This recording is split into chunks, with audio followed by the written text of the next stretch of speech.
Nos especializamos en pensar en ti. Tu salud es nuestra razón de existir. Lo hacemos todo por ti. San Vicente Fundación. Bienvenidos de nuevo. Entonces, ya para finalizar la tarde estamos con el segmento de ginecobstetricia con el tema hemorragia obstétrica.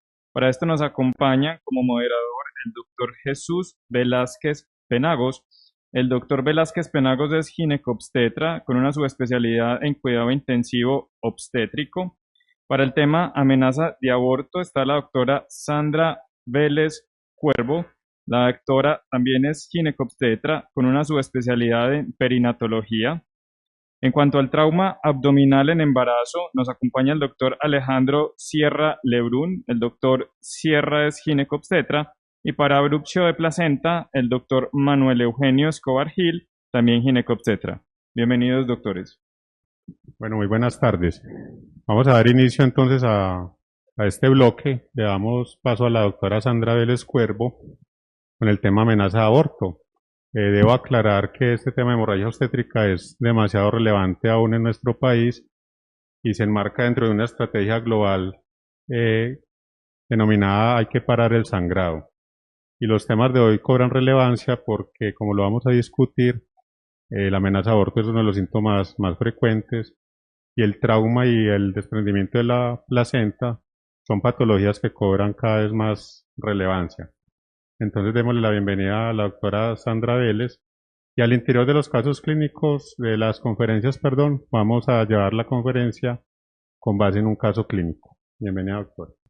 Muchas gracias, doctor Velázquez, y muchas gracias al Hospital Universitario San Vicente Fundación por esta invitación y sobre todo por el compromiso que siempre tiene de mantener actualizados a todos sus médicos y comprometidos con la educación continua.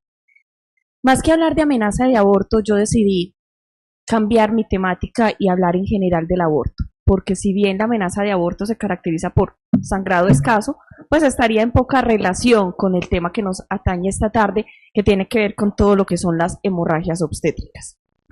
Esta conferencia tiene algunas actividades interactivas. Para los que están en línea y nos acompañan, pueden utilizar sus celulares como un control remoto para votar en cada uno de los casos clínicos y hacer esta actividad un poco más divertida, ya que a esta hora ya nos pesa el cansancio del día y de la semana. La muerte materna es un indicador evidentemente del desarrollo económico y marca considerablemente todas las brechas de inequidad que existen en el mundo. Permite entonces mostrar esa desigualdad social, inequidad de género y la respuesta a un sistema de salud. Y esas brechas evidentemente son mucho más marcadas en nuestra región, en América Latina. Según la Organización Mundial de la Salud, aproximadamente se registran 303.000 muertes maternas por año. Cabe la pena notar que incluso este año se está evidenciando una mayor cantidad de muertes maternas a nivel mundial y sobre todo en nuestro país. Y la causa no dista mucho de lo que ha sido el histórico de los años anteriores. Hemorragias, infecciones y preeclampsia se llevan los primeros lugares como causas de muertes maternas directas en nuestro país y a nivel global. El sangrado durante el primer trimestre de la gestación es una de las principales causas y motivos frecuentes de consulta en los servicios de urgencia, representando y afectando generalmente el 20 a 30% de todos los embarazos. Por tanto, en algún momento de nuestro quehacer médico nos vamos a enfrentar en una paciente que consulte con una hemorragia en el primer trimestre. Para empezar, a modo de preámbulo, pues la clasificación de las hemorragias durante la gestación o obstétricas que conocemos pueden producirse durante el embarazo o durante el periodo posparto. Durante el embarazo podemos tener hemorragias en la primera mitad de la gestación o en la segunda mitad, y en este segmento nos vamos a encargar entonces a hablar un poco de esas hemorragias de la primera mitad, pero específicamente de lo que tiene que ver con el aborto, ya que como ustedes evidencian, pues podemos tener otra cantidad de diagnósticos diferenciales que pueden estar teniendo relación y los cuales hay que tener en cuenta cuando establecemos un diagnóstico de hemorragia en el primer trimestre. Entonces el tema que vamos a tratar estos minutos es precisamente con todo lo concerniente al aborto. Conocemos el aborto como la expulsión de un embrión o un feto en una que pese menos de 500 gramos o cuando conocemos la edad gestacional de menos de 22 semanas. Por definición se conoce como un sangrado del primer trimestre y es una amenaza de aborto mientras no se demuestre lo contrario, cualquier tipo de sangrado. 25% de las mujeres pueden experimentar una hemorragia durante el primer trimestre y lo más llamativo es que un 50% de esas que experimentaron sangrado durante el primer trimestre van a terminar ineludiblemente en un aborto. Y ello gracias a que tenemos unos factores etiológicos que pueden ser intrínsecos y no reversibles, los cuales entonces pueden estar condicionando que un 50% de esas que presentan sangrado van a terminar indiscutiblemente en una pérdida gestacional. El aborto puede ser entonces, según el momento en el que se presente, tener unas causalidades o unos factores etiológicos diferentes. En el aborto temprano encontramos como primeras causalidades pues, los trastornos genéticos o trastornos maternos endocrinos de la madre, que podemos entonces evidenciar como causas y que muchas veces pueden no ser entonces reversibles en el momento de la gestación en el que se presentan. Mas, sin embargo, por ello la importancia de la consulta preconcepcional para poder detectar y prevenir oportunamente todas ellas posibles anomalías. En el aborto tardío, pues ya empezamos a tener una cantidad de causas que pueden ser idiopáticas o de separación coriamniónica que puede llegar entonces a producir esta presentación del aborto. Tenemos una gran cantidad de factores de riesgo que puede estar condicionándolo y que en última instancia van a ser en cierta medida algunos de los causantes de ellos. Y la fisiopatología se debe principalmente a una hemorragia inicial que empieza y va empezando a producir una cantidad de cambios necróticos que finalmente van aumentando el desprendimiento de la pared uterina, creando entonces una reacción o una infiltración leucocitaria que finalmente se va a manifestar con la clínica que presenta la paciente como contracciones uterinas que van a producir la expulsión del feto. Para el diagnóstico debemos tener en cuenta siempre la historia clínica, un adecuado interrogatorio, examen físico.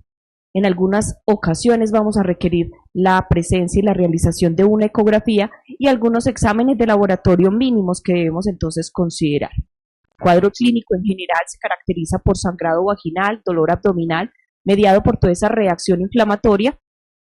Las membranas pueden estar intactas o rotas. Ahorita vamos a ver todo lo que es el espectro del aborto y puede existir o no cambios cervicales, pues dependiendo entonces del contexto en el que estemos.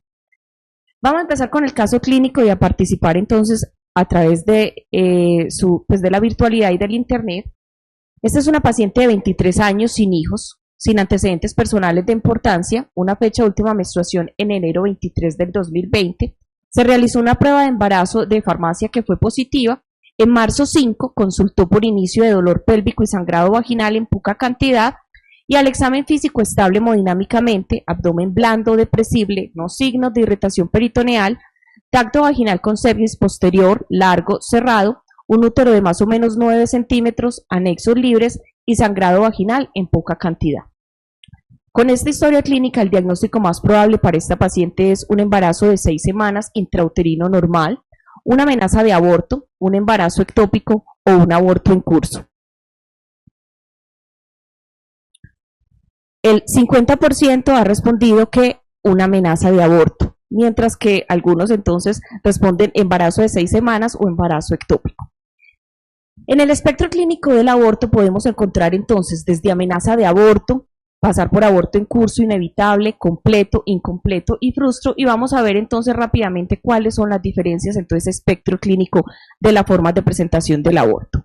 Evidentemente entonces la respuesta es una amenaza de aborto. ¿Y qué caracteriza este cuadro clínico?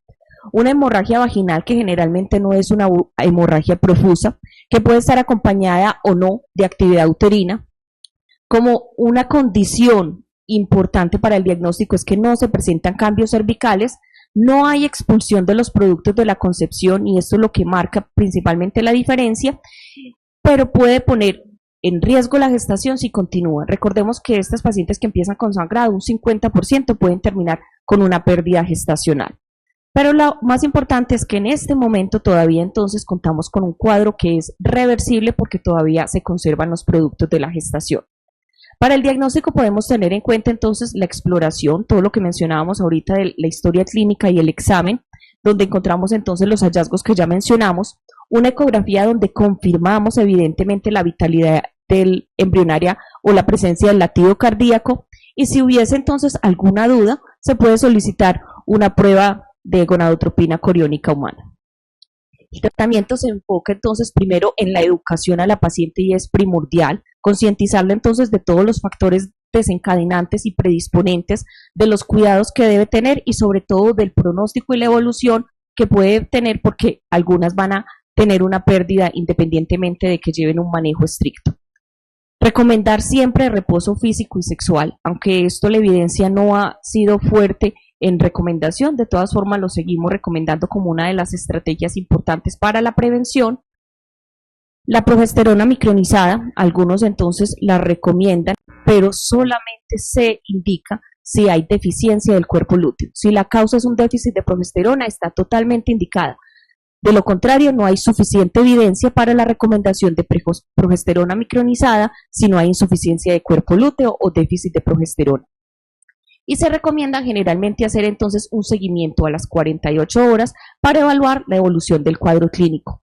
Entre las 48 y 72 horas, las pacientes que van a abortar ya han abortado después de que ha empezado el proceso de la amenaza de aborto. Esta paciente entonces fue dada de alta con instrucciones de signos de alarma y reposo. Marzo 19, consulta por dolor pélvico y sangrado vaginal en moderada cantidad con algunos coágulos.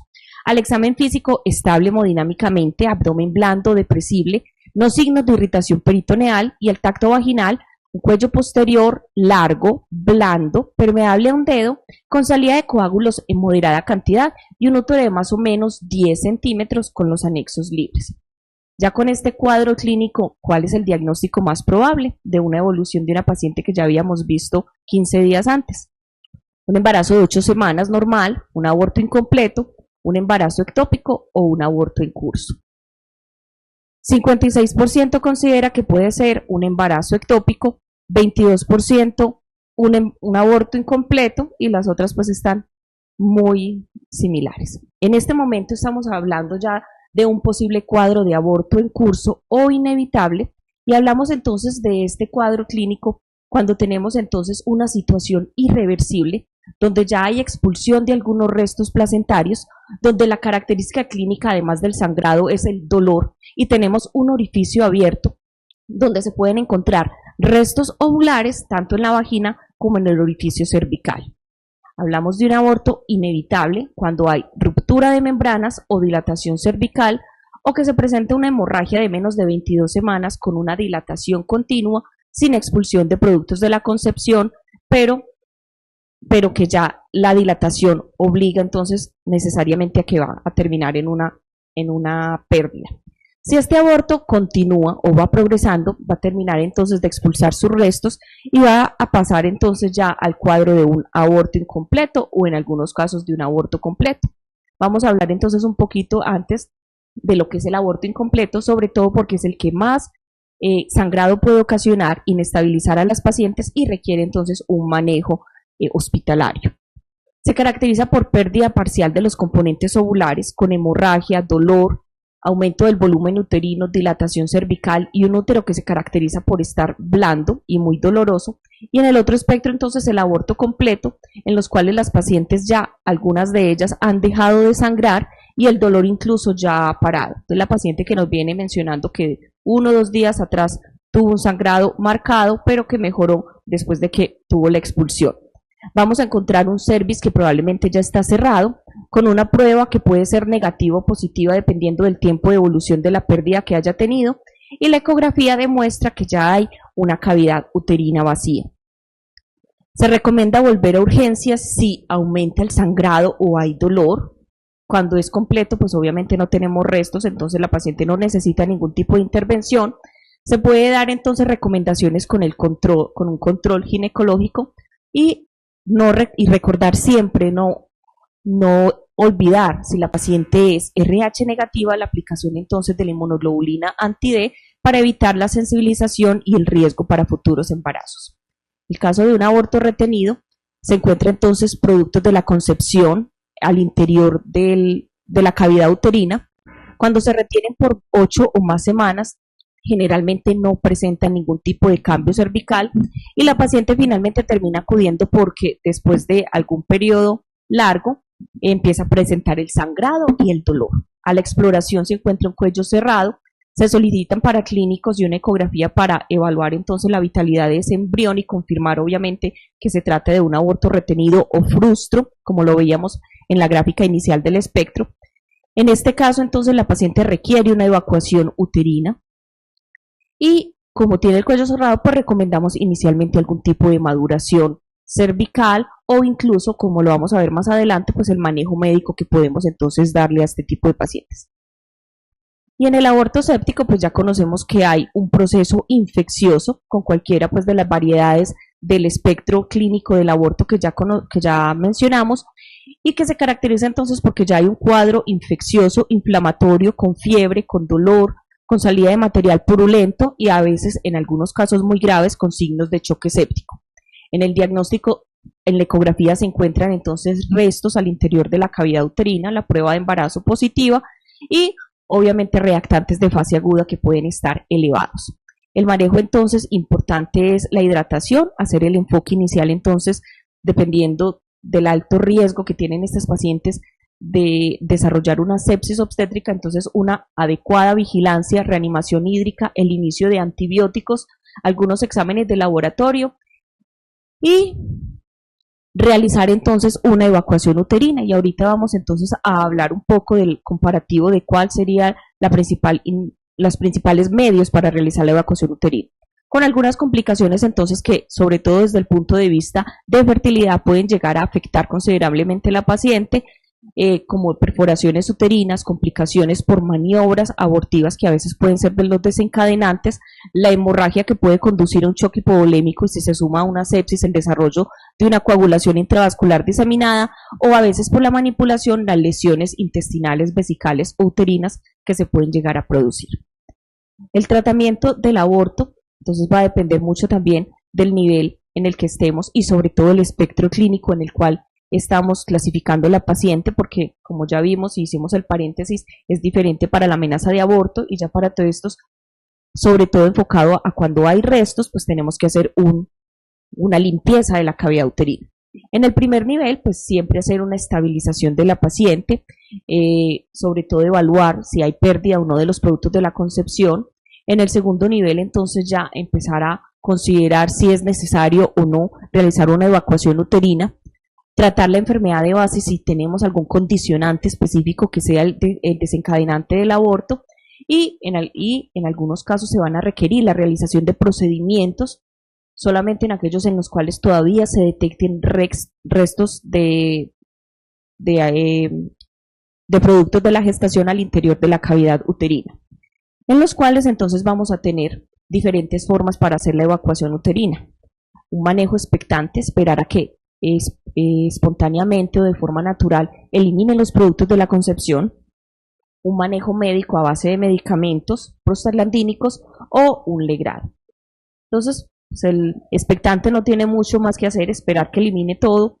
En el manejo médico entonces encontramos el medicamento que con mayor frecuencia se utiliza, que es el misoprostol, el cual se recomienda administrar a una dosis de 600 a 800 microgramos. Si no se logra la expulsión con esta dosis, se puede repetir esa dosis nuevamente y se considera entonces, si en el día 8 no hay expulsión completa, se debe realizar ya un manejo quirúrgico con dilatación y legrado. ¿Y qué evidencia hay al respecto?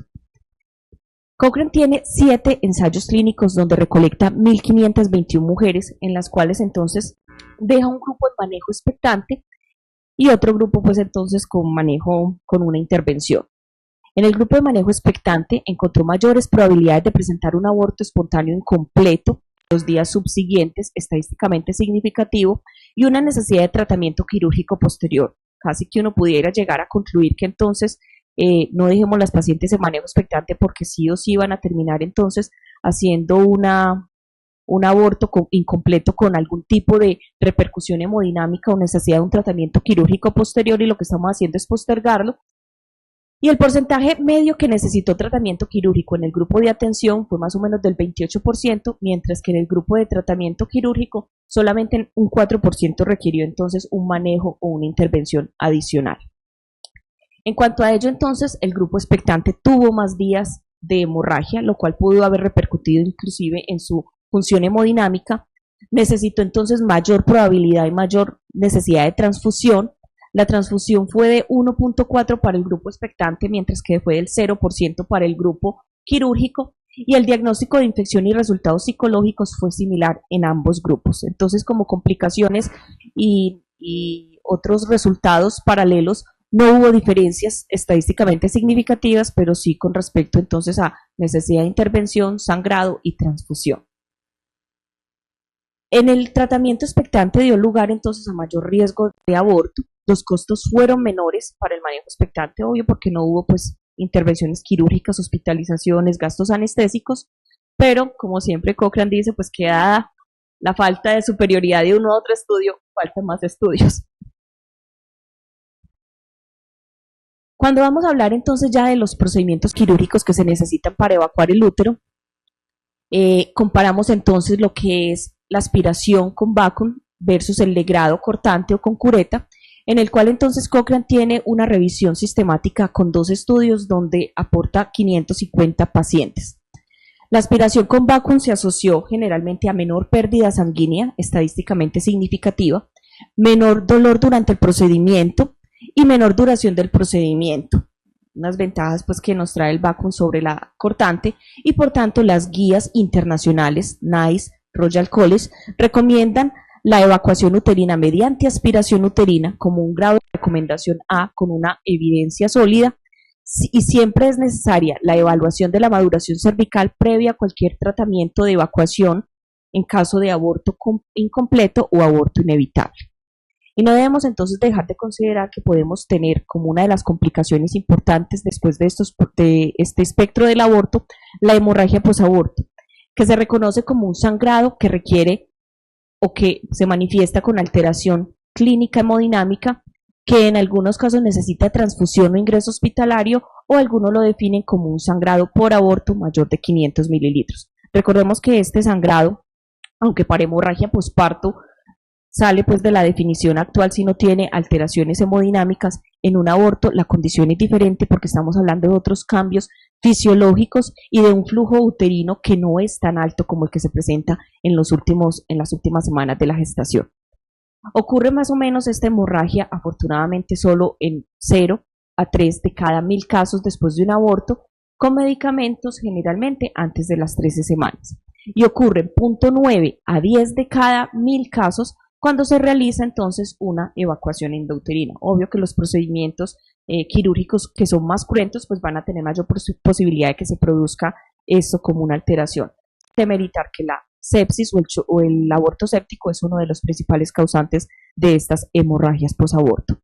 Y como siempre, la mnemotecnia de las 4T, tener en cuenta entonces tono, trauma, tejido y trombina para considerar y descartar cuando estamos entonces ante la presencia de un sangrado profuso después de un aborto, pero tono y tejido se nos llevan entonces los primeros lugares para como causantes de la hemorragia posaborto. El aborto en cualquiera de sus formas es una causa frecuente de consulta durante el primer trimestre, por tanto debemos aprender entonces a enfocar, a manejar, pero sobre todo a educar a la paciente cuando inicialmente llega con una amenaza de aborto. Una adecuada evaluación es requerida siempre para establecer un diagnóstico certero, los factores de riesgo, los condicionantes, las causas y las futuras complicaciones. La aspiración endouterina es entonces el método de elección para realizar evacuación uterina con una sólida, fuerte evidencia y unos buenos niveles de recomendación por las principales sociedades científicas, y como complicaciones importantes que debemos siempre considerar y tener en cuenta son la hemorragia y la sepsis. Muchísimas gracias. Muchas gracias, doctora Sandra, por su excelente presentación.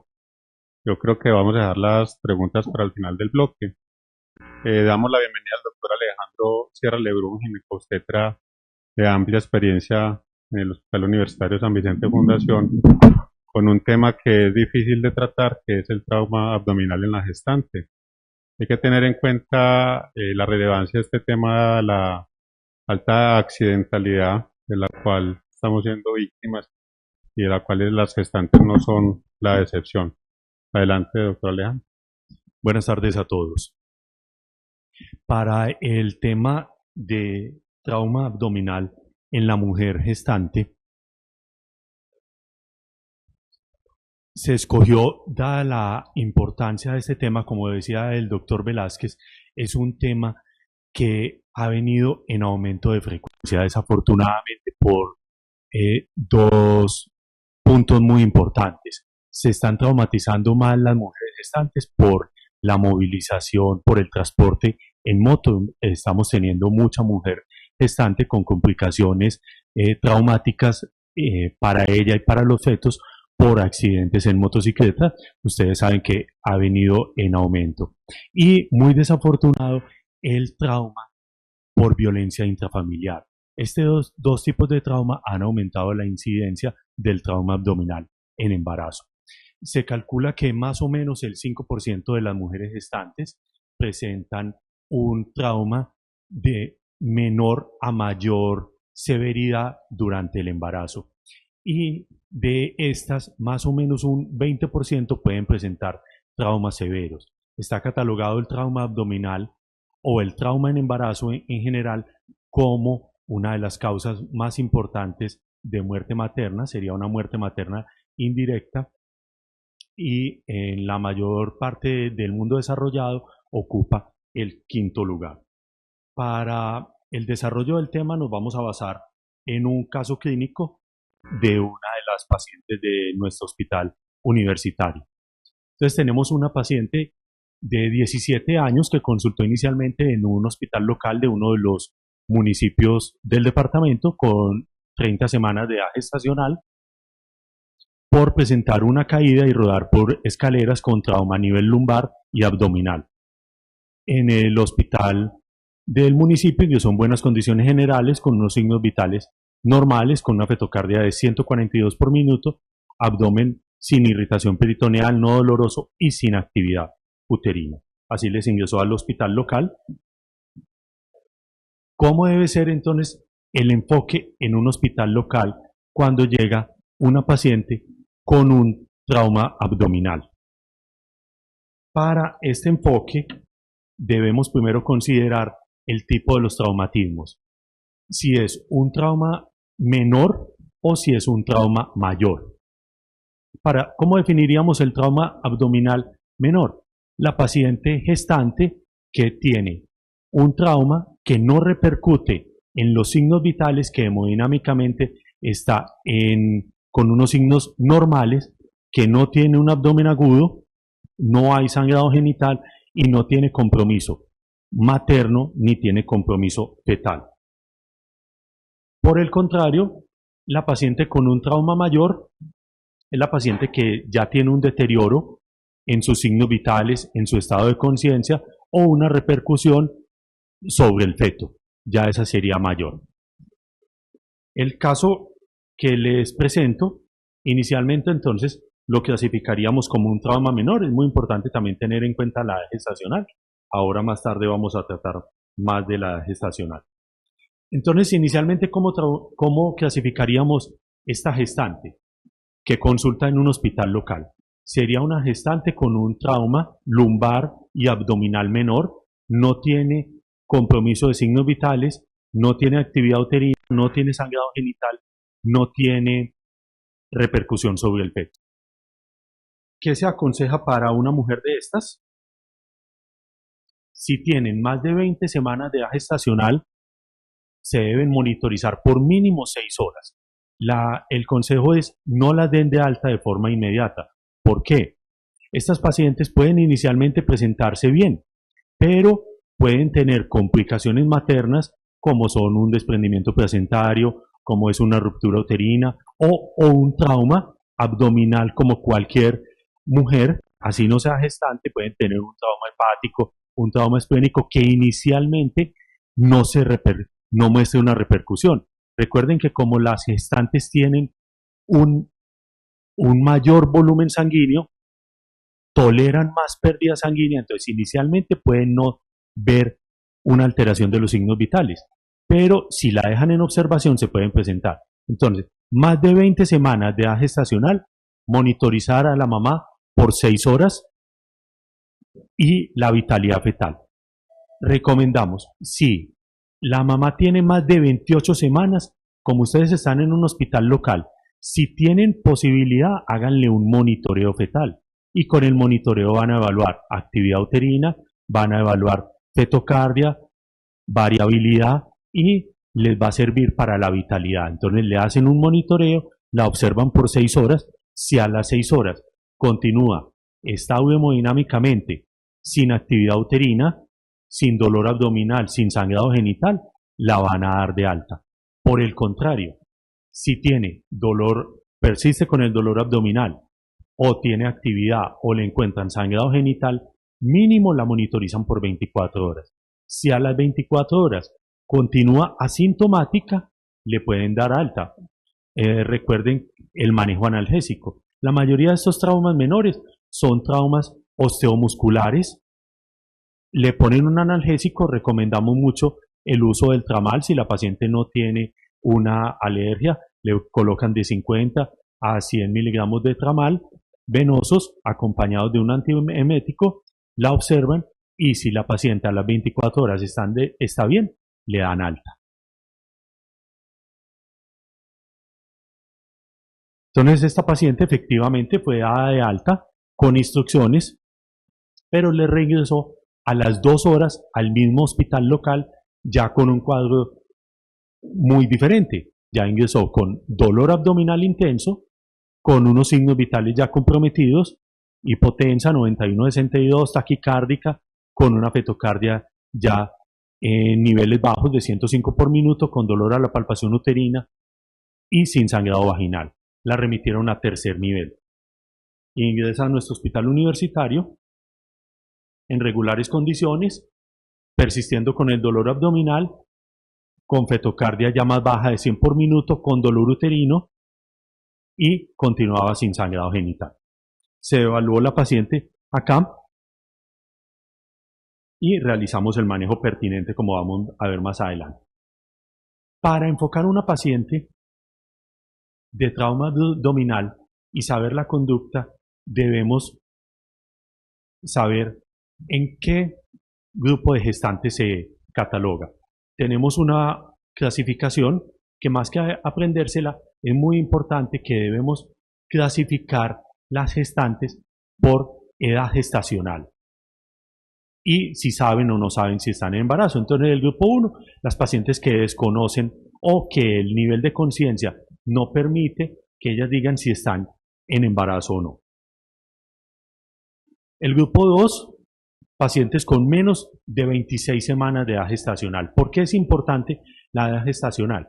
Porque vamos a tener, si son de menos de 26 semanas o de más de 26 semanas, que serían las del grupo 3, vamos a tener la viabilidad del feto. Recuerden, menos de 26 semanas, en nuestro medio y en gran parte del mundo, menos de 26 semanas, el feto no es viable. Entonces vamos a tomar unas conductas. Más de 26 semanas ya tenemos un bebé viable, un bebé que con un trabajo adecuado es recuperable. Entonces es muy diferente tratar edad gestacional de menos de 26 a edad gestacional de más de 26. Por eso es tan importante esta diferenciación. Y el grupo 4, pacientes que están ya en un estado premortem. Entonces ya vamos a hablar del trauma mayor. El trauma mayor, como les decía ahora, la mujer embarazada puede presentar trauma en cualquiera de sus órganos intraabdominales. Entonces puede presentar un trauma hepático, un trauma esplênico, un trauma renal, ¿sí? Lesiones retroperitoneales, hematomas. Esto ya dependiendo de la severidad del trauma. O la mujer gestante puede presentar lesiones propias del embarazo. ¿Cuáles serían las lesiones propias del embarazo? Ya presentar una ruptura uterina, un desprendimiento placentario, un parto prematuro. Es muy frecuente que el trauma abdominal desencadene parto prematuro. Presentar ruptura prematura de membranas es otra de las complicaciones frecuentes. La amenaza de parto prematuro, sufrimiento fetal o desafortunadamente muerte fetal. Y recordar que también en muchas ocasiones pueden presentar traumas concomitantes, puede presentar un trauma hepático y puede presentar también una abrupción de placenta. Entonces lo uno no descarta lo otro. En el trauma abdominal cerrado vamos a empezar entonces por las lesiones propias de la mujer gestante. La primera que vamos a tratar es la ruptura uterina. Ruptura uterina ya se presenta generalmente en casos severos de trauma. Es más frecuente en las pacientes precesareadas o pacientes multigestantes y se ve con relativamente frecuente en accidentes de tránsito que, como les decía al principio, cada vez son más frecuentes por los accidentes en moto. Muy desafortunado, pero las condiciones sociales y las condiciones geográficas de nuestro país obligan muchas veces a las pacientes a transportarse en moto con consecuencias desafortunadas cuando tienen un accidente. ¿Cómo se manifiesta? Con dolor abdominal intenso, con dolor uterino, con signos de irritación peritoneal. En la palpación del útero no encuentran, como en las gestantes, el fondo uterino, se pierde el fondo uterino, se palpan partes fetales.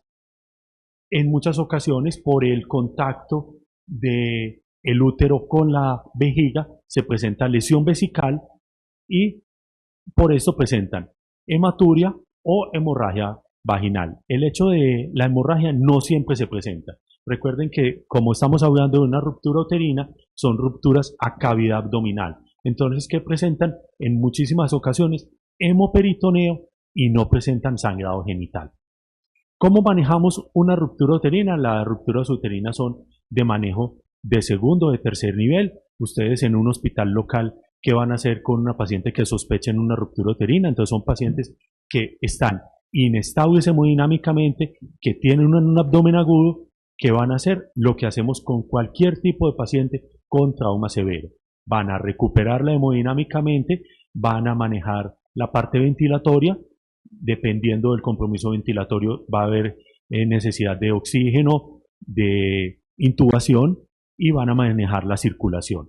Se maneja igual que en todas las pacientes traumatizadas. Es un trauma de abdomen severo y van a entonces hacer esto: reposición de líquidos, oxígeno y remisión a un segundo o tercer nivel rápidamente. La ruptura uterina es de manejo quirúrgico por un especialista y muchas veces se va a necesitar, lo que les decía ahora, de manejos multidisciplinarios, porque no solamente se presenta la ruptura uterina, sino que puede presentar otro tipo de lesión hepática, esplénica, renal. Pero el manejo que ustedes van a hacer en el hospital local es primero el diagnóstico, sospecharlo en trauma severo abdominal, pacientes inestables, pacientes con dolor abdominal y la palpación uterina. Ayudas diagnósticas para la ruptura uterina sería un rastreo ecográfico. En el caso de muchos de los municipios cuentan con un ecógrafo. Hay que entrenarse en hacer un rastreo abdominal, buscar si es posible. Lo principal que van a ver es líquido en cavidad abdominal como consecuencia del hemoperitoneo. Buscar si el feto está viable o no, y es más difícil, ya es de personal más entrenado, si el feto está en cavidad abdominal, si está en cavidad uterina. Entonces, la ruptura uterina, manejo quirúrgico, sospechan, manejo, estabilización de la paciente y remisión temprana. La ruptura placentaria se conjuga mucho con el desprendimiento placentario también, con el abrupcio de placenta. El abrupcio, sí, el doctor Eugenio en la conferencia que sigue va a hablar del abrupcio del desprendimiento placentario. Entonces este tema sí se lo voy a dejar a él. La ruptura placentaria es consecuencia de traumas severos también. Literalmente hay un estallido de placenta. La sintomatología es en cierta parte muy similar a la ruptura uterina. Se presentan inestables hemodinámicamente, con dolor abdominal, con sangrado vaginal, que más o menos, como dice ahí en la diapositiva, en el 30% de los casos no lo van a presentar y se pueden presentar tardíamente. ¿Cómo se sospecha entonces una ruptura o un desprendimiento placentario? Estilo lo de la ruptura uterina: inestabilidad hemodinámica, dolor abdominal, el tono del útero, tono aumentado y sangrado o no sangrado genital. Puede presentarse con feto todavía vivo o desafortunadamente son entidades que como estamos hablando de traumas severos, muchísimas llevan a muerte del feto. La parte de la métodos diagnósticos, si uno sospecha un desprendimiento o si sospecha una ruptura placentaria, el monitoreo fetal es básico, monitoreo fetal en pacientes con embarazos mayores de 28 semanas, como les dije ahora, para buscar la vitalidad. Ecografía, si tienen disponibilidad de ecógrafo, siempre les recomendamos que se vayan capacitando con las pacientes normales para ir identificando los fetos con vitalidad. Si tienen posibilidad en estos traumas abdominales, entonces el monitoreo a las mayores de 28 semanas y rastreos ecográficos para todas las pacientes para identificar la vitalidad. Identificar un abrupcio de placenta ecográficamente, como les va a decir ahora el doctor Eugenio, no es fácil, porque solamente se identifican en pacientes con hematomas retroplacentarios de tamaño importante y por especialistas con entrenamiento avanzado. Entonces no es tan fácil, pero sí se recomienda el rastreo para lo que les decía ahora, buscar el hemoperitoneo, buscar la vitalidad. Manejo de una ruptura placentaria o del desprendimiento placentario, terminación del embarazo en la inmensa mayoría de los casos. Si es más de 28 semanas o más de 26 semanas que se consideran fetos viables y hay forma, realizar una cesárea, pero para eso ya sabemos que hay que remitirlas para segundos o terceros niveles. Y desafortunadamente con menos de 26 semanas se consideran fetos no viables y la inmensa mayoría, por no decir todos, que presenten una ruptura de placenta o un desprendimiento placentario como consecuencia de un trauma abdominal severo, van a perder la gestación.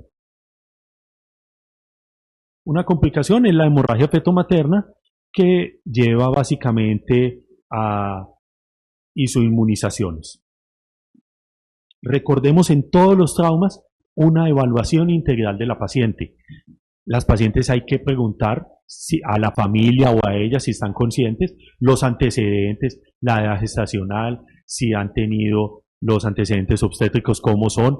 No olvidar siempre un examen físico adecuado, no olvidar un interrogatorio a la mamá si está en condiciones o a la familia. No olvidemos, es muy importante la historia obstétrica detallada. ¿Cómo hacemos el enfoque inicial de todas las pacientes con un trauma severo? Independiente de la edad gestacional, debemos recordar, la mejor forma de estabilizar al bebé es tener una mamá estable. Si uno tiene una paciente gestante con unos signos vitales adecuados, el bebé va a tener también mayor probabilidad de salir adelante y el embarazo va a tener mayor probabilidad de que sea exitoso a pesar del trauma. Entonces, la reanimación. Como les decía anteriormente con lo de la ruptura uterina, vamos a hacer reanimación con una recuperación hemodinámica, con un manejo de oxígeno adecuado, y esto nos va a llevar a que la mamá tenga un mejor pronóstico. Recuerden que en obstetricia, en manejo de materna, no recomendamos reanimaciones hipotensivas. ¿Por qué? Porque la reanimación hipotensiva se asocia con mayores tasas de pérdidas del feto, de muerte fetal, porque no permitiría una perfusión placentaria, una perfusión uterina adecuada. Los métodos diagnósticos a utilizar. En toda paciente con trauma abdominal severo recomendamos los métodos diagnósticos necesarios para el diagnóstico certero, para el diagnóstico adecuado, sin considerar el estado de gestación. El método diagnóstico, el estándar que se utiliza es la ecografía abdominal por trauma, la ecografía FAST. ¿Con qué objetivo? Con buscar líquido libre en la cavidad abdominal. Este líquido libre va a ser secundario en la gran mayoría de las ocasiones a hemoperitoneo. También puede ser ocasionado líquido libre en una ruptura uterina, puede ser mixto entre hemoperitoneo y líquido amniótico por la ruptura uterina. ¿Qué se recomienda? Paciente inestable hemodinámicamente con una ecografía positiva, se debe proceder a una laparotomía emergente en un segundo o tercer nivel para manejo multidisciplinario entre obstetricia y cirugía general. Si la paciente está estable hemodinámicamente, se realiza la ecografía abdominal. Si es negativa, vamos a continuar observación clínica y el manejo con líquidos, con hemoderivados si es del caso. Si es negativa, si es positiva y está estable hemodinámicamente, la recomendación clínica es proceder a una tomografía, independiente, recordemos, de la edad gestacional. La prioridad nuestra es la mamá. Si recuperamos a la mamá, tenemos mayor probabilidad de recuperar al bebé, de recuperar al feto. Entonces tenemos que hacer todo lo adecuado para que la mamá se nos recupere. La tomografía tiene una irradiación muy baja, no le va a pasar nada al feto. Lo que va a pasar es que haciendo un diagnóstico certero, un diagnóstico preciso, recuperamos más fácilmente a la mamá y por ende al bebé. Entonces procedemos con un TAC de abdomen para analizar las diferentes lesiones intraabdominales que tenga y buscar si hay desgarros hepáticos, desgarros esfrénicos, hematomas retroperitoneales, traumas renales. Esto no lo va a permitir la tomografía. Obviamente son pacientes que ya son de manejo en estos estadios de mínimo segundo, ojalá tercer nivel. Pasando, eso era en cuanto al trauma cerrado. Pasando al trauma penetrante, que desafortunadamente también, dada la violencia de nuestra sociedad, cada vez vemos más mujeres embarazadas, más mujeres gestantes, víctimas de trauma, víctimas de violencia. En el trauma penetrante, inicialmente, lo mismo, se deben abordar como mujeres no gestantes. La reanimación, el manejo inicial básico va a ser lo mismo. Entonces, ustedes les llega una paciente víctima de violencia con un trauma penetrante de abdomen, se va a manejar inicialmente como que fuera no gestante. Reanimación para conseguir estabilización de los signos vitales, oxígeno, intubación si es el caso, y el manejo de la circulación de la vía aérea. Recuerden que la vía aérea tiene unas consideraciones muy importantes en la mujer gestante por el edema de la vía aérea, por las dificultades para la intubación. Y la supervivencia fetal es dada por las condiciones de la materna, lo que ya les he dicho varias veces. Manejamos bien la materna, tenemos mayor probabilidad de una supervivencia fetal.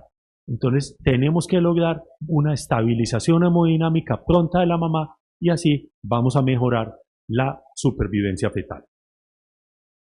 En el trauma penetrante, ya para manejos especializados, la laparotomía tiene las condiciones de una paciente no gestante, si es inestable hemodinámicamente, si se sospecha una lesión visceral, una lesión diafragmática, hepática, renal, se procede con una laparotomía por un equipo multidisciplinario en hospitales de segundo o tercer nivel por cirujano general y obstetra para reparar las diferentes lesiones orgánicas que tengan.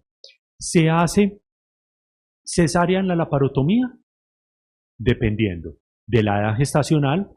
Si tenemos una gestante con un embarazo de término o que tenga signos de sufrimiento fetal, abrupción de placenta, ruptura uterina, procedemos, como ya la tenemos en un quirófano, sometiéndola a una laparotomía y tiene una de estas condiciones, tiene un embarazo ya de término, se le procede a hacer una cesárea. O tiene una abrupción, hacemos la cesárea porque ya consideramos que es un bebé viable.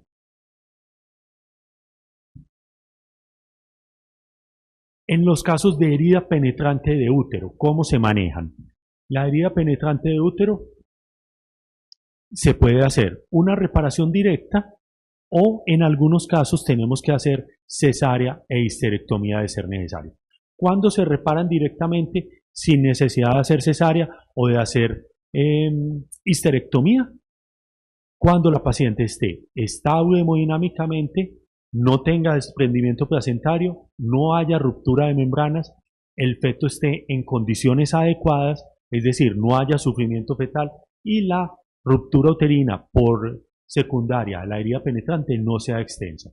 Entonces, ¿se puede reparar una ruptura, una herida de útero? Sí, se puede reparar siempre y cuando cumpla estas condiciones, que la mamá esté estable y todas las que se mencionan ahí.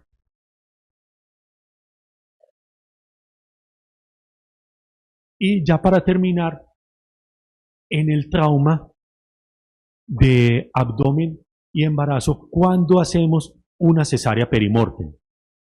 La cesárea perimortem está indicada básicamente en casos de reanimación materna no exitosa luego de 4 minutos.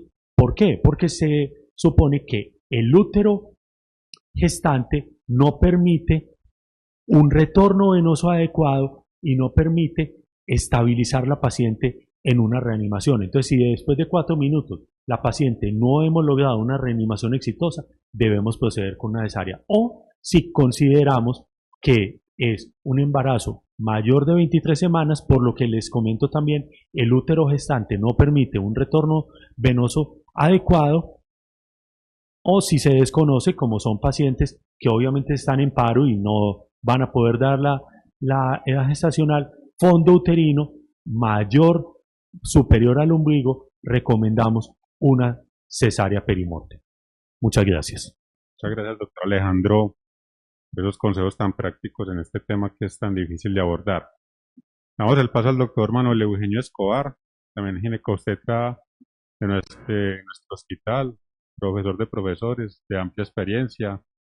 Adelante, profesor Eugenio. Bueno, muchas gracias, doctor Velasco. También quiero agradecer ante todas las directivas del hospital por insistir en este seminario a pesar de las dificultades que tuvimos y ahora a través de la virtualidad, y agradecer también a ustedes, los televidentes o los que están inscritos, por esperarnos hasta realizar este seminario. A mí me toca, para continuar y terminar con el seminario Urgente Saber de Urgencias, hablar sobre otra de las patologías que, si bien no son muy frecuentes, sí son de mucha importancia porque tienen una repercusión amplia en la madre y en el bebé. Voy a hablar sobre la bruceplacenta. Y para empezar, quiero empezar, como en las películas, con una historia de la vida real. Esta es una historia clínica de una paciente que tuvimos acá en el hospital. Una paciente de 36 años, residente en un municipio cercano del oriente antioqueño, multigestante con un antecedente de 3 partos vaginales. En el momento de su evento tenía un embarazo de 34 semanas, era obesa, no era fumadora, y un antecedente de hipertensión arterial crónica en manejo con alfa-metildopa, 1000 miligramos cada 12 horas. Había realizado 3 controles prenatales, era O positivo y tenía unos paraclínicos normales. Consulta en su hospital local por un día de evolución de sensación de malestar general, se sentía indispuesta, movimientos fetales normales, dolor abdominal leve, inicialmente esporádico, que se incrementan en intensidad y frecuencia, sin pérdidas vaginales, ni líquido ni sangre. En el hospital local es valorada, en el hospital local encuentran con unos signos vitales estables, una presión arterial de 138/88, un pulso de 88 por minuto, una frecuencia respiratoria de 18, un ligero aumento del tono uterino, un bebé encefálica con movimientos fetales presentes y una fetocardia de 136. O sea, la encontraron en buenas condiciones, le dieron instrucciones, signos de alarma y le dieron de alta. La paciente retorna después de un dolor abdominal, la despierta a las 3 de la mañana por un dolor que se ha incrementado en intensidad, una disminución de los movimientos fetales y ya presentaba sangrado vaginal moderado. A la valoración clínica en el primer nivel la encuentran con una presión arterial de 144/96, recuerden que era una paciente hipertensa, un pulso de 102 por minuto, una frecuencia respiratoria de 20, un tono uterino aumentado y una fetocardia de 104. Y un sangrado vaginal activo. Le encuentran aumento del dolor abdominal y un sangrado vaginal y deciden traslado a tercer nivel.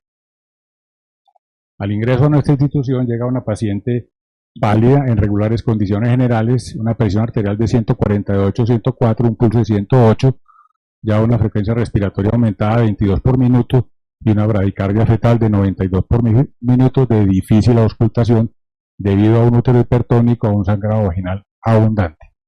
Conducta, estabilización hemodinámica, transfusión de hemoderivados y una cesárea emergente. En la cesárea se encuentra un bebé masculino con un peso de 2021 gramos, una talla de 43 centímetros, un Apgar de 2 al minuto, 4 a los 5 minutos, requiere intubación e ingreso del bebé a una UCI por una acidosis metabólica severa. En cuanto a los paraclínicos encontrados acá en nuestro hospital, se encontró una hemoglobina de 7,8, un hematocrito de 22,6 y unas plaquetas de 96.000. Unos tiempos de coagulación en el límite superior y una creatina de 1,6 y un BUN de 42.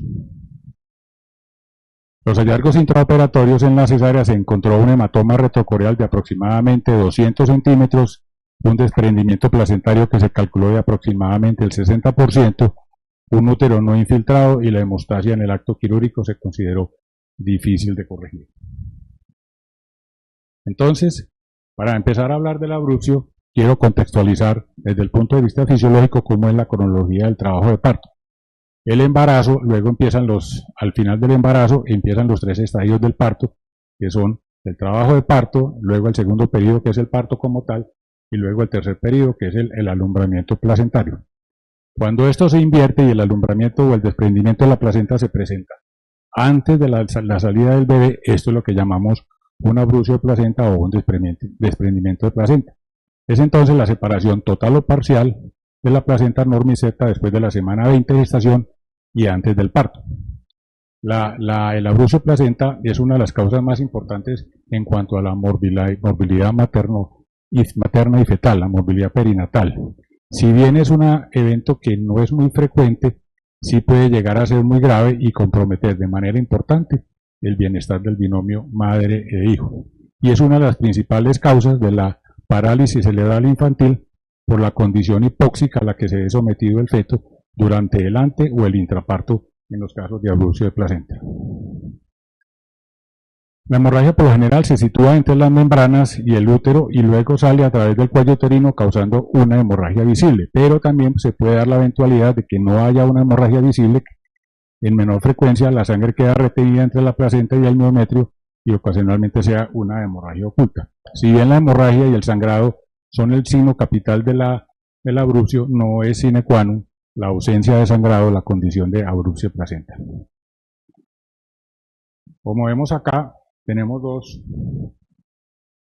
un desprendimiento de una placenta en la parte inferior y hay salida del líquido hacia la parte externa por la vagina. Ahí tendríamos un caso de hemorragia visible y en el segundo caso tenemos un caso de hemorragia no visible porque no hay una separación total de los bordes placentarios. La frecuencia, como lo dije en la introducción, no es muy frecuente.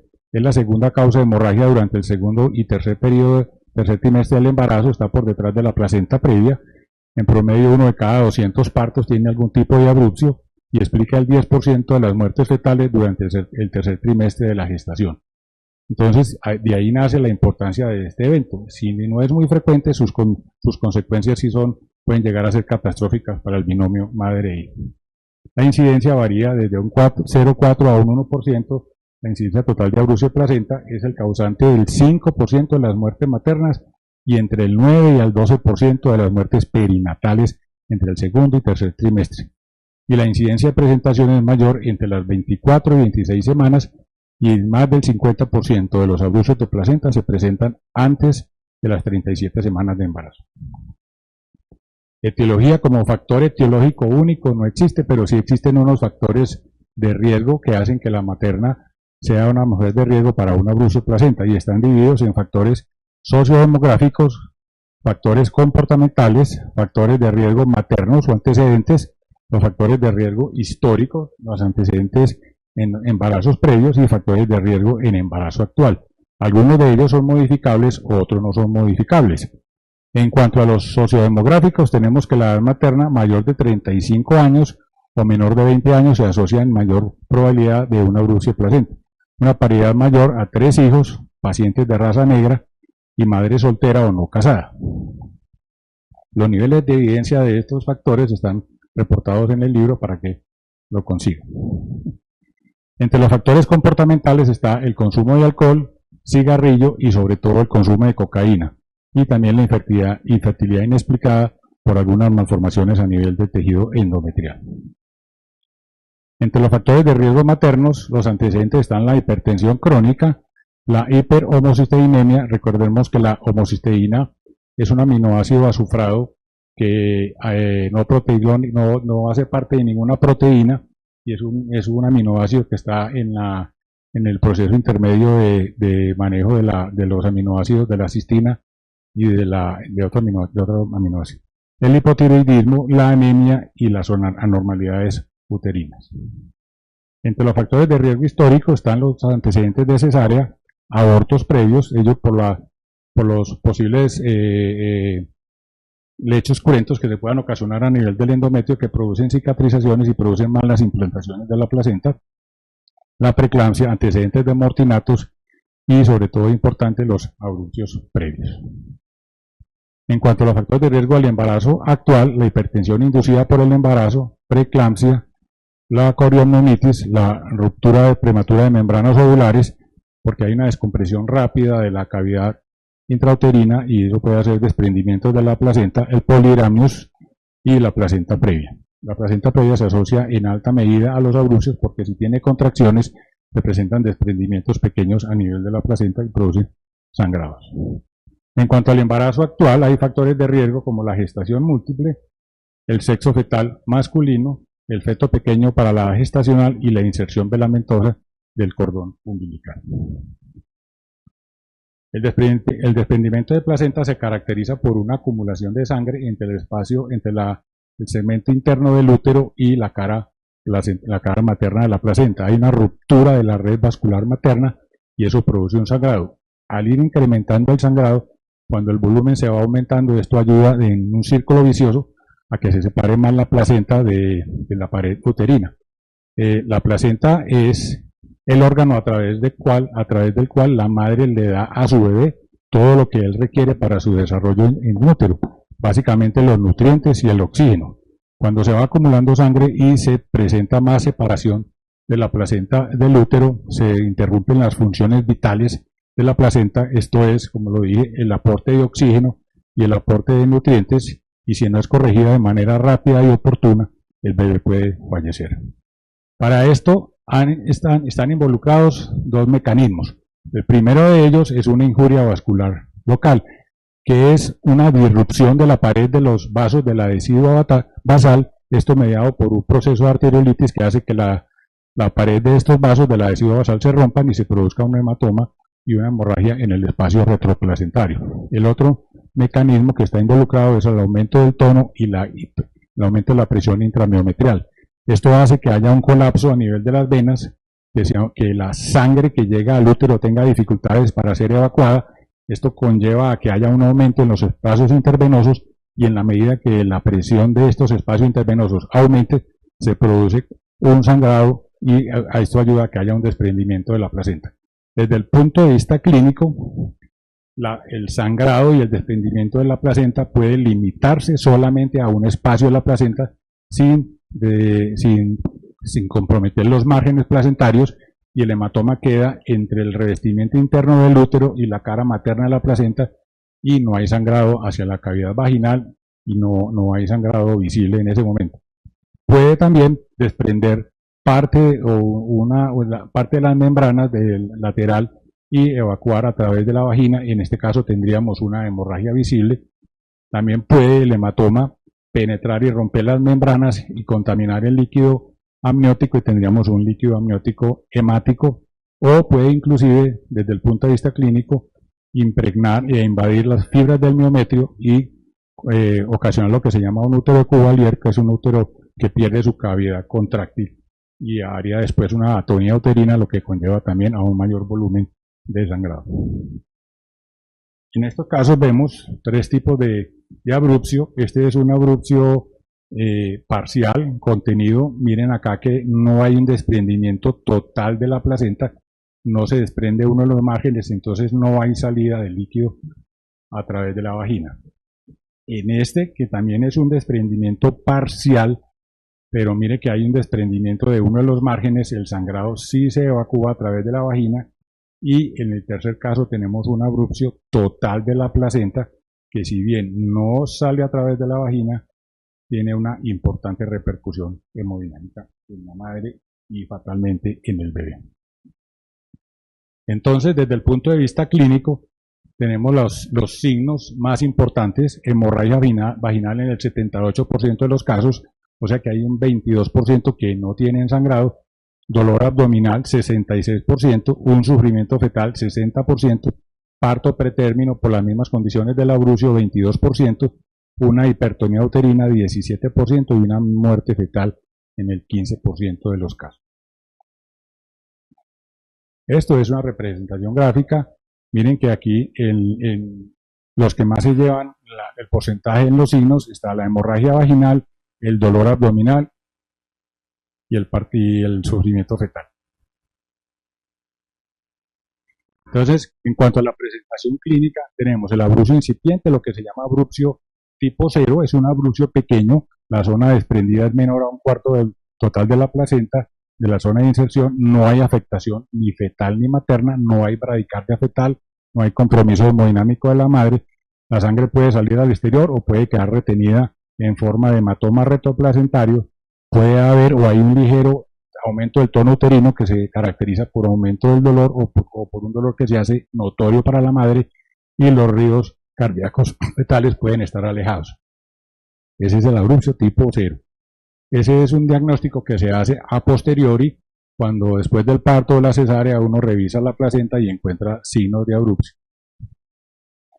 En cuanto al desprendimiento avanzado, que es el abrupcio tipo 1, es entre un cuarto y 2/3 partes de la inserción placentaria, o sea, hay un mayor volumen del porcentaje de placenta que se desprende, el tono uterino, el dolor uterino es continuo de aparición brusca, seguido por un sangrado vaginal oscuro que a veces puede no estar presente, hay una hipertonía uterina, la madre es más consciente del dolor, es un dolor que ya la molesta, la despierta, y los ruidos cardíacos fetales están cada vez más alejados por la misma atonía uterina. Y el desprendimiento masivo es cuando hay un desprendimiento de gran parte de la placenta, 2/3 partes de la placenta o inclusive la totalidad de la placenta, es de inicio agudo, el dolor uterino es intenso por la misma aumento del tono uterino, por la misma hipertonía, no cede con ningún analgésico, se puede presentar el útero Cuvalier, que como les expliqué al principio es una invasión de las fibras miometriales, y hay una muerte fetal. Y en cuanto a la madre, puede presentarse oliguria y coagulopatía. El manejo del abrupcio depende mucho del axioma de cómo, cuándo, dónde y con quién. Cómo es la presentación clínica, cuándo, en qué tiempo del embarazo se presenta, dónde estoy y con qué recursos cuento para el manejo del abrupcio.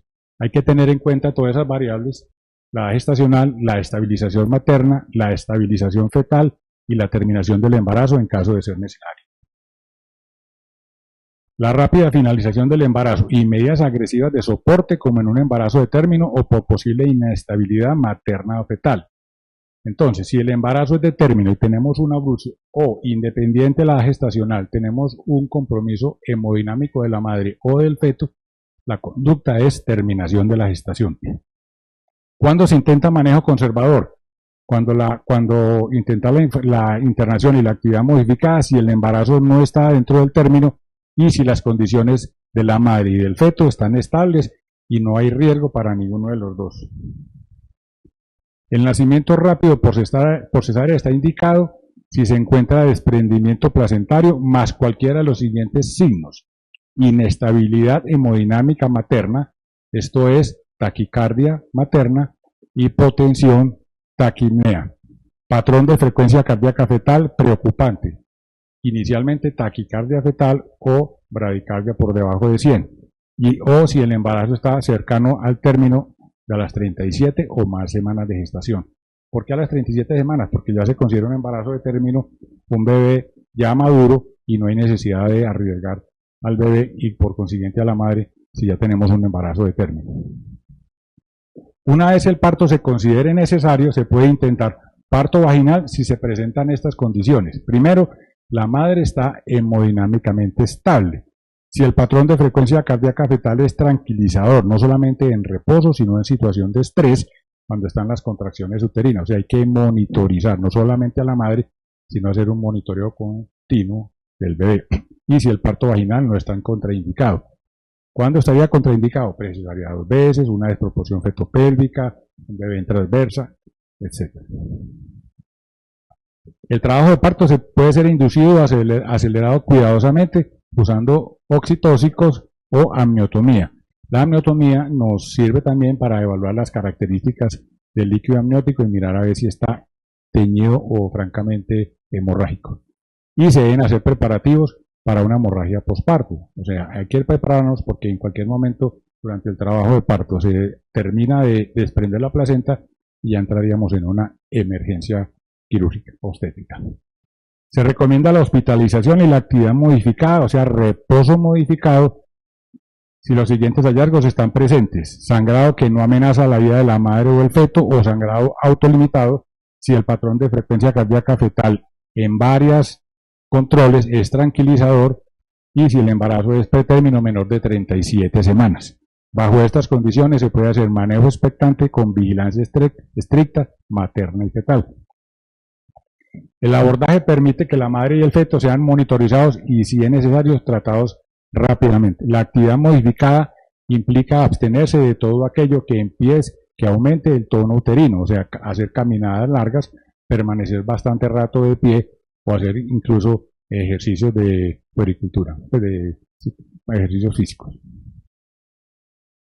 Recordar los esteroides, esto lo pueden hacer en el primer nivel. Antes de la remisión, iniciar el proceso de maduración fetal, colocar la betametasona, 12 miligramos intramuscular, esto para acelerar la maduración fetal si el embarazo es menor a 36 semanas.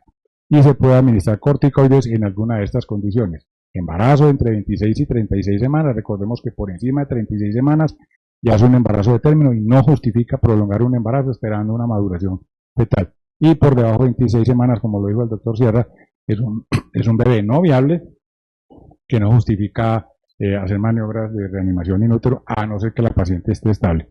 Si la madre no ha recibido esteroides, previamente hay que aplicarlos y la probabilidad de parto en el periodo pretérmino es alta. O sea, si tenemos una señora que consideremos que por sus condiciones clínicas de ella o su bebé posiblemente haya que acelerar el parto y está entre las 26 y 36 semanas, iniciar maduración fetal desde el primer nivel.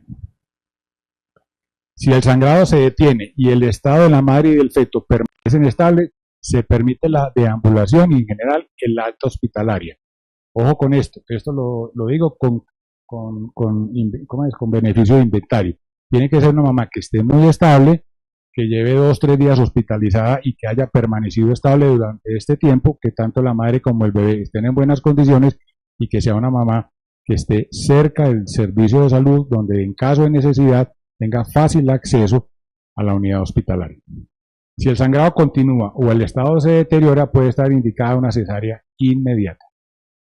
Amniotomía, como lo enuncié ahorita, es un proceso de ruptura que se hace de las membranas primero para evaluar las características del líquido amniótico y en segundo porque esto nos ayuda no solamente a acelerar el trabajo de parto, sino porque disminuye la hemorragia desde el sitio de implantación y reduce la entrada de sangre a la corriente sanguínea materna y disminuye el paso de factores de coagulación que nos conlleven a una anticoagulación de la madre. Entonces, ¿qué podemos hacer desde el momento en que diagnosticamos un ABRUCIO, inclusive desde el primer nivel? Una historia clínica completa, los antecedentes, las condiciones en que ingresa y cómo ha ido evolucionando durante el tiempo de las evaluaciones, hacer un monitoreo fetal y si se observa una pérdida de la validez y desaceleraciones tardías, tenemos que acelerar el proceso de terminación del embarazo. Y la ecografía, que si bien nos ayuda, no es el gol estándar para el diagnóstico sigue siendo clínico, pero los expertos en medicina fetal sí logran evaluar y encontrar signos de desprendimiento placentario. Diagnósticos diferenciales, muchos. Recuerden que no todo lo que es sangre en embarazo es placenta previa y no todo es ABRUCIO. Hay que hacer una evaluación correcta de la cavidad vaginal, puede haber un trauma vaginal. La placenta previa es la principal causa de sangrado en el segundo y tercer trimestre. Ruptura uterina, ya nos lo dijo el doctor Sierra ahora, es un antecedente, el trauma reciente y paciente con sangrado vaginal, siempre pensar en ruptura uterina y en abrucio de placenta, sobre todo si la parte que se rompe del útero es donde está implantada la placenta. La basa previa y la ruptura del seno marginal de la placenta, que son malformaciones en la unión entre el cordón y la placenta. Y no olvidar las hemorragias por enfermedades hematológicas. Las pacientes maternas pueden sangrar por otras enfermedades hematológicas como la enfermedad de von Willebrand o enfermedades de proteína S. Complicaciones las hay maternas y las hay obstétricas. Entre las maternas está el choque hipovolémico por anemia y por CID, la coagulación intravascular diseminada, la insuficiencia renal que es secundaria al choque hipovolémico, a la falta de volumen, la apoplejía uteroplacentaria que se da por el útero cuvalier, que es por como lo dije ahora, por la invasión de sangre a las fibras del miometrio, y esto inhibe la buena contractilidad del músculo miometrial, lo que lleva a atonía uterina, lo que ayuda en contra de la paciente que se presente mayor sangrado, la necrosis hipoficiaria o el síndrome de Sheehan y la muerte materna. Y dentro de las complicaciones fetales está la hipoxia, la anemia fetal, la restricción del crecimiento intrauterino cuando es un manejo crónico, la prematuridad, sobre todo cuando el abrucio se presenta en etapas muy tempranas del embarazo, y la muerte fetal. Esto era todo lo que tenía que compartir con ustedes. Muchas gracias. Doctor Eugenio, por esa tan buena conferencia. Bueno, hay varias preguntas de los participantes. Voy a seleccionar de pronto las más relevantes. Felicitarlos por el buen uso del tiempo. Nos va a permitir estos 15 minutos ampliar algunas cosas. Para la doctora Sandra Vélez hay una primera pregunta que me parece muy pertinente, y es cuando remitir a una paciente con amenaza de aborto a una institución de mayor complejidad. Eso es una pregunta muy importante y muy relevante debido a que la gran mayoría de las amenazas de aborto son prácticamente de manejo ambulatorio, ni siquiera para un primer, segundo o tercer nivel de atención, sino para manejo en casa, después de una adecuada educación e instrucción a la madre. Pero vamos a tener un grupo de pacientes que por sus riesgos es importante que sean manejadas por especialistas, pues remitidas, no necesariamente remitida a una urgencia, pero sí para una valoración por especialista en las siguientes 48 horas. Y son aquellos pacientes que han tenido ya antecedentes de pérdidas gestacionales en el primer trimestre, que tienen alguna comorbilidad o alguna enfermedad grave que haya que descartar que no esté descompensada, que sea la causante del aborto, como enfermedades endocrinológicas o enfermedades inmunológicas, en las cuales entonces amerita por su comorbilidad que sean evaluadas en las siguientes 48 horas, más no una remisión urgente. En conclusión, entonces, pacientes que tienen antecedentes o historia obstétrica no favorable. Bueno, y otra pregunta para la doctora Sandra. Ante el contexto de una paciente RH negativo que cursa con amenaza de aborto, ¿hasta cuántos días después hay plazo para colocarle la inmunoglobulina anti-D o no es necesario? Bueno, esa pregunta es muy importante y la extrapolo también para el posparto.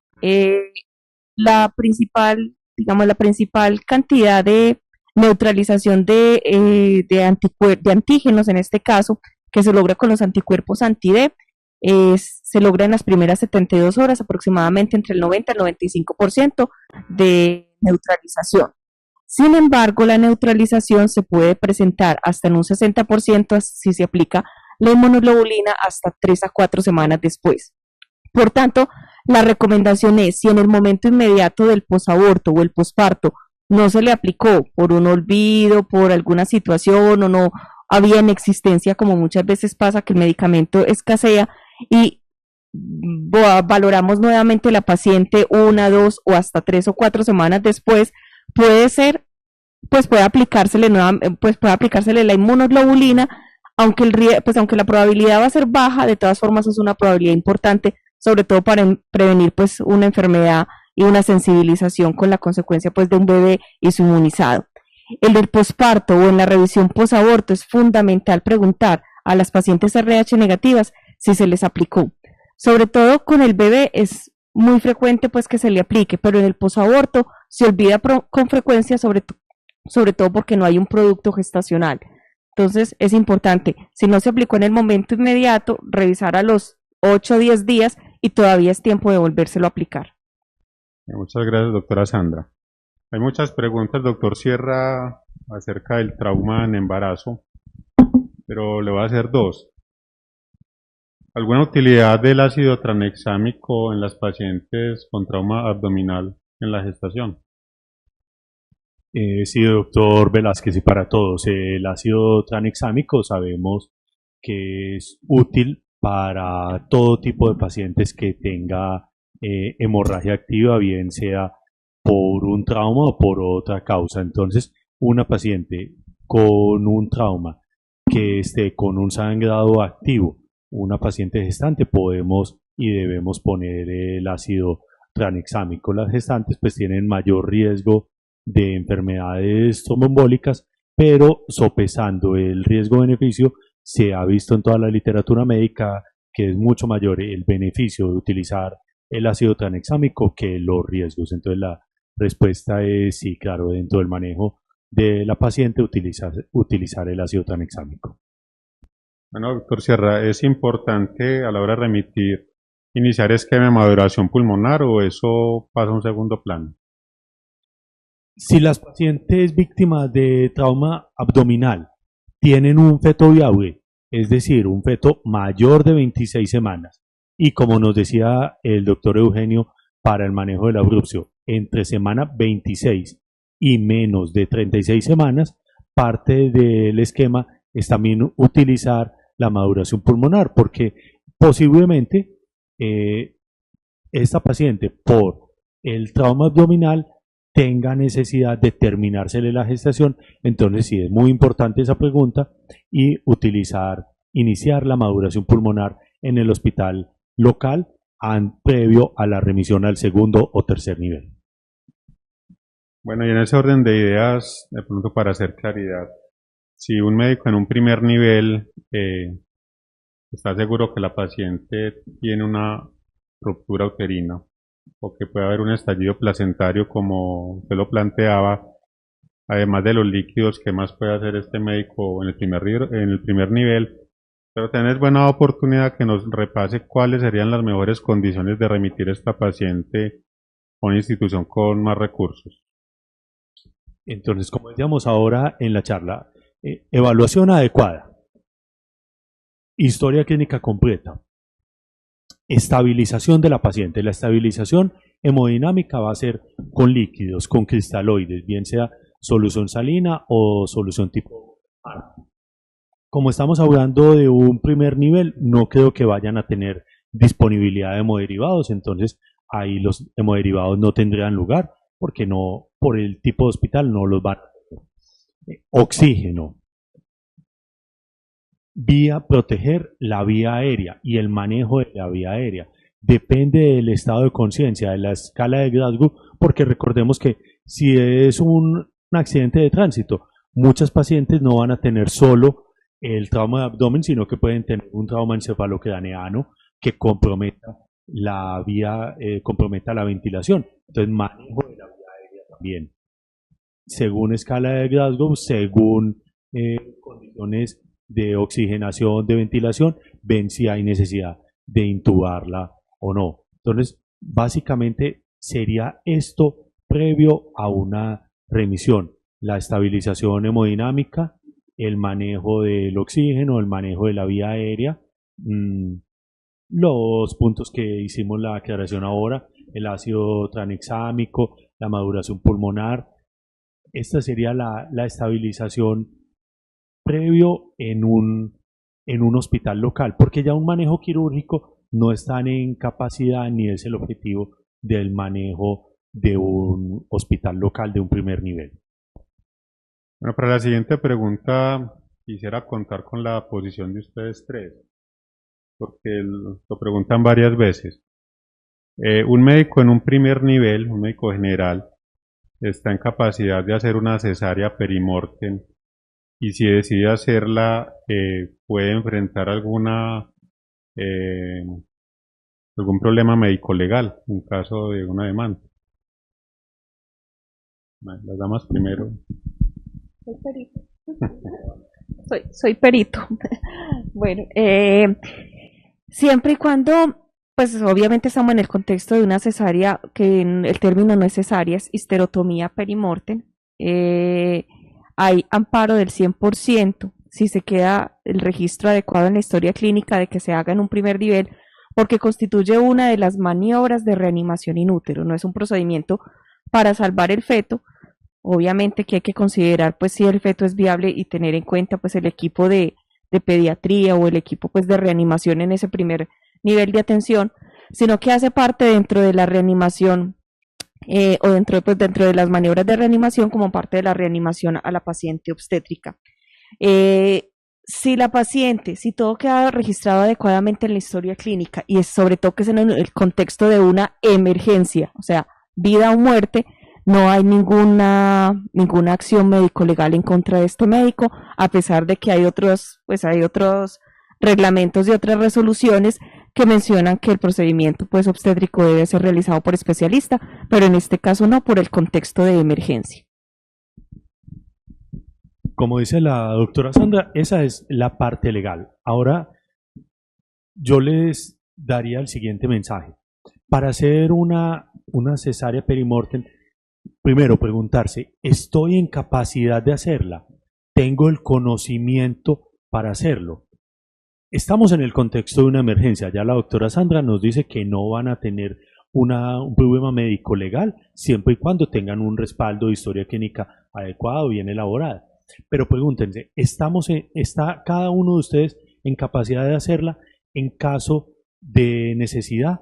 Si ustedes se responden a esa pregunta ante una mamá en estas condiciones, yo diría entonces que si la respuesta es positiva, están en toda capacidad de hacerla y en el deber de hacerla. Deben hacer ese tipo de cesárea perimortem o histerotomía perimortem según la estacional, entonces realícenla. Si por el contrario la respuesta es negativa y ustedes como médicos consideran que no tienen la pericia, que no tienen la capacidad técnica o que no tienen el instrumental, ahí sí les recomendaría que no la hagan, porque uno no debe hacer procedimientos para los cuales no esté capacitado. Todos deberíamos tener la capacitación, pero de pronto por motivos teóricos, prácticos, durante el aprendizaje médico, no lograron ese objetivo, es mejor que no la hagan. Yo quiero acotar otra cosita. Para hacer una cesárea perimortem se necesitan dos cosas, o tres cosas, perdón. Las dos primeras ya las enunciaron acá. La doctora Sandra dice que el médico que la haga tiene el respaldo legal para hacer el procedimiento porque va a salvar una vida, en este caso la del bebé. El segundo requisito que requiere es, bueno, el segundo requisito es la destreza clínica, que ya lo enunció el doctor Sierra. Y yo quiero hacer énfasis en el tercer requisito que debe tener el médico general para hacer una cesárea perimortem. Y es, ¿de verdad estamos ante una eventualidad de muerte materna? O sea, llegar al diagnóstico de muerte inminente, hay que agotar primero toda la reanimación cardiopulmonar a la madre. Recuerden, masaje cardíaco, todo lo necesario para esto y hacer la reanimación y el masaje cardíaco y en caso de tener una de las condiciones desfibrilables, hacerlo, tener la mamá con la lateralización del útero y si todo falla y empieza el deterioro materno con midriasis y esas cosas, ahí sí hacer el diagnóstico de muerte materna inminente y ahí proceder a hacer la cesárea perimortem. Para que no nos vamos a equivocar en ese puntico y hacer de pronto una cesárea con una mamá que, si bien está en malas condiciones, no está en condiciones de muerte y eso podría empeorar el cuadro clínico. Bueno, brevemente, ¿alguna utilidad del traje antichoque para transportar a estas pacientes de las cuales hemos hablado el día de hoy? Y número dos, ¿alguna utilidad de los balones, un balón de Bacri, en el contexto de una abrupción de placenta que después evolucione a una atonía uterina o en el caso de un trauma abdominal con expulsión del feto y que después haga una hemorragia postparto? Entonces, traje antichoque y balones tipo de taponamiento. Bueno, el triaje antichoque tiene suficiente evidencia de que es útil en los pacientes que tienen descompensación por hipovolemia o por hipoxia, sobre todo por hipovolemia. Y en cuanto al balón de Bacri, es una medida salvadora, diría yo, más que el balón de Bacri, el taponamiento intrauterino. Recordemos que en algunos hospitales, sobre todo en los primeros niveles, puede no haber un balón de Bacri, pero se puede hacer un hechizo con un preservativo y una sonda vesical. La idea es comprimir el revestimiento interno del útero, la cavidad endometrial, y con oxitóxicos hacer una compresión para tratar de frenar los vasos de la decidua basal que quedan expuestos y sangrando activamente. Yo agregaría algo con respecto al traje antichoque, y es que está indicado inclusive como una de las primeras medidas junto con los líquidos, pues con todas las medidas de soporte de reanimación para las pacientes con hemorragia o incluso pues con cualquier choque hipovolémico. Él está diseñado de tal manera que, sobre todo en la parte obstétrica, no hay que retirarlo para realizar ningún tipo de procedimiento quirúrgico o procedimiento que se le vaya a realizar a la gestante después por atonía uterina para una intervención quirúrgica. Y siempre que se coloque el traje antichoque debe tenerse entonces la secuencialidad, tanto para colocarlo como para retirarlo. No se recomienda retirar apenas llegan a los segundos niveles de atención, porque en los primeros niveles lo colocan muy juicioso, llega al segundo nivel de atención y para revisar a la paciente le quitan el traje antichoque, y eso generalmente lo que hemos evidenciado con los análisis de muerte materna es que después de que llega a las instituciones y le retiran el traje antichoque, la paciente entra en paro, está chocada, entonces es parte del manejo, no se retira inmediatamente, incluso hay que seguir unas pautas específicas cuando lo vamos a retirar, que ya tengamos la paciente estabilizada en un segundo nivel de atención, se retira por secuencia según los números, y después de que uno retira cada número, espera, evalúa hemodinamia de la paciente, retira otro número, espera, evalúa hemodinamia. Entonces tampoco es que se retira de una, sino que tiene una secuencialidad, e incluso algunos describen que se puede demorar uno hasta 6 horas en retirar el traje antichoque. ¿Quiere agregar algo? No, plenamente de acuerdo con mis compañeros. El traje antichoque tiene toda la aceptación perfecta para el manejo de este tipo de pacientes. Si lo tienen en estos hospitales locales, si tienen un paciente con estas características, lo deben utilizar. Y el balón de Bacri o el taponamiento intrauterino está plenamente demostrado que para pacientes con hemorragia posparto, por ejemplo, una paciente con una abrupción de placenta que les llegue en un trabajo de parto y tenga el feto en el hospital local, para el manejo de la hemorragia posparto es aceptado totalmente el balón de Bacri. Recuerden, primero oxitóxicos, masaje uterino, líquidos, y si el contexto actual de la hemorragia posparto es que si a los 20 minutos de manejo de oxitóxicos en un posparto, de manejo de oxitóxicos, de masaje uterino, de manejo con líquidos para la reanimación, si esta paciente a los 20 minutos continúa sangrando, se debe proceder a instalar un balón intrauterino, llámese balón de Bacri, o si no disponen de él, un balón artesanal hecho con sonda vesical y con preservativo. Bueno, muchas gracias a todos por sus valiosos aportes. Vamos por finalizar la sesión. Nos especializamos en pensar en ti. Tu salud es nuestra razón de existir. Lo hacemos todo por ti. San Vicente Fundación.